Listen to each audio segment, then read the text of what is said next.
Sorry, I interrupted you twice. I was like, oh fuck, he's talking.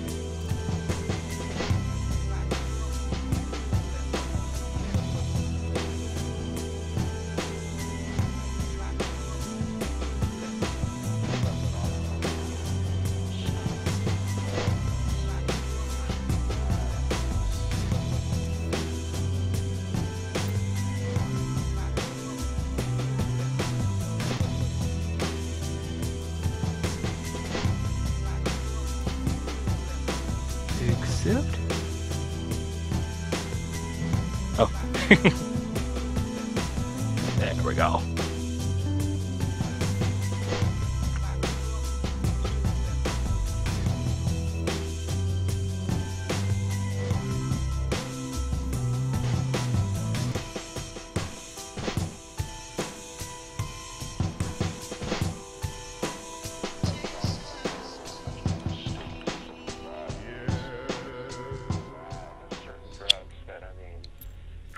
People are investing in you, and you are whittling yourself away, injecting.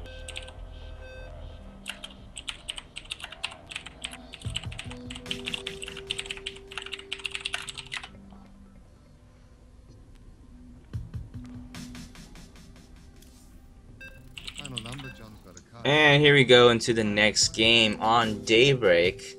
I wonder if Fordris knew about that third expansion. I actually didn't check at the very end, but if he did at the end, he should be you know, scout that out, because I don't know how many times I've lost to hidden expansions. So I'm pretty sure Fordris isn't the only one.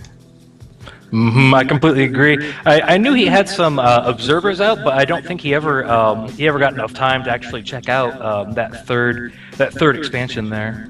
Yeah, I think he was. I think the observers were too busy following the army the entire time, so that kind of didn't work out very well for him. But on the bottom left-hand corner, we have Oneh, the masterful macro Terran here. And spawning in the top right corner, we have MN8 Fordris. I wonder what this MN8 stands for. He's in a clan, but that's a good question. We'll have to ask him before the next map, so we can give, if that's a claim, we can give it a good shout out. Yeah, of course. It's always a good shout out for these wonderful players here.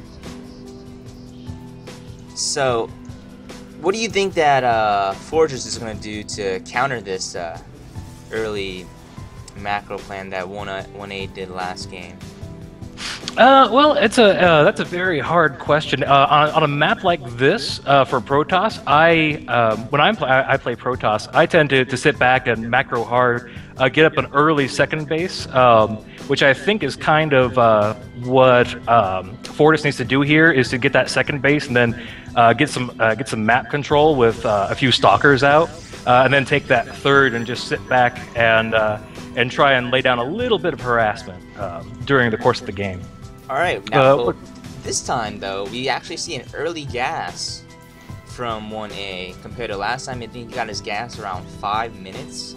Now he's getting his gas at 2:15. So that's a significantly improved gas. Oh, a little lag there from Oneh, but no problem. Hopefully we see maybe early stim, early pressure. Oh, we see a proxy barracks here on the right hand side by Oneh. He's definitely not messing around here. I wonder if the Protoss knows about that. He sees the barracks, he sees the refinery, but I don't know if he sees, or I don't know if he knows there's a proxy barracks there. With Platinum Diamond, it's really kind of hard to tell if this barracks was on spot or not. So if I were Fordris, I would totally assume that everything's going naturally in Terran's base, with the exception of a lack of scouting. Having not seen an SCV, I might be a little suspicious. Yeah, I mean, I think he's going for an early expansion? No, he's checking for proxy pylons. Pretty natural. I wonder if Fordris going to check for proxy gateways. Or not gateways, barracks. Oh, we see Oh, Fordris trying to get down a proxy pylon, but he cancels, knowing the SCV's right there watching over his shoulder, making sure there's no funny business going on. We see this SCV here just chilling out right next to the natural expansion. I wonder if it's going to be the same thing as last time. Oh, and the SCV is... Oh, wow, and the SCV beats the probe. I actually didn't know who beats one another in that 1v1, but I guess an SCV beats a probe? Or maybe the SCV hurt the probe a little bit before they actually engaged in that fight. That's a very good question. I do know, or so I've heard anyway, that a Zergling and a worker, one-on-one, if the worker gets the shot off first, the worker will win against one Ling. Uh-oh. We got two Marauders here with the bunker in front. Uh-oh, he's going to be denying this guy Fordris's natural expansion here. Terran going for a bunker rush to spice things up from the last match. I don't know. Do you think Fordris will be able to hold this off? Oh, but that is a good force field. I think he'll be able to hold it off. He's chrono boosting his warp gate research, and he has 4 gateways on the way.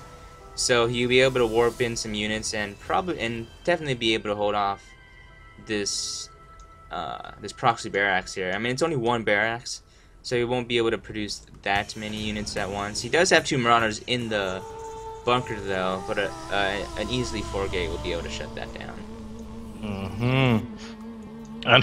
And it looks like Fordris is saying, "Fine, you're gonna keep me contained. I don't care. I have a proxy pylon outside my base, and I'll just attack you." He does have a proxy pylon all the way up top. There he goes. He builds one a little bit closer. There we go.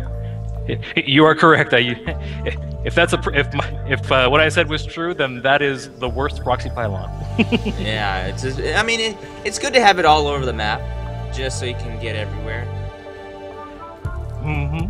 But we see the 4 gate units come out, and here he goes out to scout. He sees the bunker. I think he's gonna get ready to come out, but there's gonna be 2 bunkers here. Not sure what. I actually don't know the actual fighting strain to see if he'll be able to take both of these guys or both bunkers here. And in the Terran's base, we saw that Fordris warped in some zealots and is getting on that counter offensive. Yeah, he is killing the tech lab, and then the tech lab goes down. Delaying some precious mining time. A lot of mining time right now. I think he was trying to go to I wouldn't say an all-in, but he was definitely trying to deny his opponent of that base. But Fordris does not know that the Marauders left the bunker, so he can just practically go down there and destroy them. But he's continuing to warp in zealots outside Terran's base, so it's possible that he's distracted, getting all this, getting his micro in order. But it looks like Terran retreated in time to save his base from too much devastation. But Fordris, charging down his ramp, realizing those bunkers are empty, is reclaiming his own home territory. Is it me, or are these zealots just standing here? Yeah, it looks like there was a little oopsie with some hold position. Yeah, and I mean, normally they would walk and attack random things or things that are just right next to them, especially if they're being attacked. But those zealots were just chilling out, being target practiced.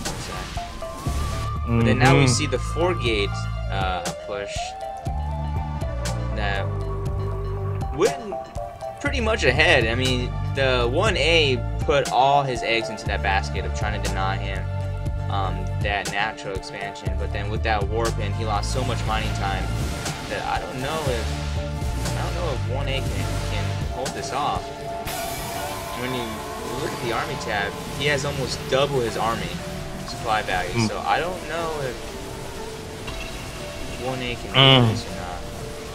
Especially because he doesn't have the SCV count to repair these as well. Looks like Fordris is just laying him the smack down after that last game, and there's there we go with the a very good comeback from Fordris after that first game. I'm fairly impressed with both these players with their ability to come back. Fordris being contained for so long, getting that proxy pylon out. I think the mistake that Oneh did was when he tried to deny that expansion. He didn't expand behind it. He's put, I think, too much eggs into that basket, trying to deny it, and then just got warped in from the back. He didn't really have anything back at his base to defend for anything, or didn't watch out for the proxy pylons in the end. So then he had to pull back. So he was down in SCV because then he had to pull it off the mining to take care of that Zealot warping. But that was a really good game by the both of them. Makes me wanna play again. I'm sorry to interrupt. Was that Antigua Shipyard or Daybreak? I have a total brain fart.